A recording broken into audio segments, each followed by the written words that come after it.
নমস্কাৰ। আজি 20 জুন ৰাভা দিৱস। কলাগুৰু বিষ্ণুপ্ৰসাদ ৰাভাৰ মৃত্যু বাৰ্ষিকী উপলক্ষে আজি সমগ্ৰ ৰাজ্যৰ লগতে আমাৰ বিদ্যালয়তো ৰাভা দিৱস উদযাপন কৰিবলৈ ওলাইছোঁ।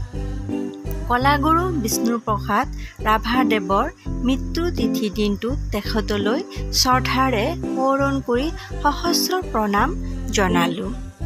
এতিয়া কলাগুৰু বিষ্ণুপ্ৰসাদ ৰাভাদেৱৰ জীৱন দৰ্শন আৰু ৰাভা দিৱসৰ তাৎপৰ্যৰ বিষয়ে ছাত্ৰ-ছাত্ৰীসকলক অৱগত কৰি আছোঁ।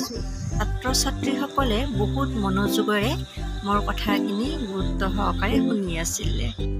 এতিয়া আমি শিক্ষক-শিক্ষয়িত্ৰী তথা ছাত্ৰ-ছাত্ৰীসকলে অতি শ্ৰদ্ধাৰে ৰাধাদেৱৰ প্ৰতিছবিত পুষ্পাঞ্জলি অৰ্পণ কৰি আছোঁ। এয়া আমাৰ ছাত্ৰীসকলে অতি শ্ৰদ্ধাৰে ৰাভাদেৱৰ প্ৰতিছবিত পুষ্পাঞ্জলি অৰ্পণ কৰি আছে। এয়া দুজন ছাত্ৰ আহিছে, তেখেতসকলেও এয়া ৰাভাদেৱৰ প্ৰতিছবিত পুষ্প অৰ্পণ কৰিছে।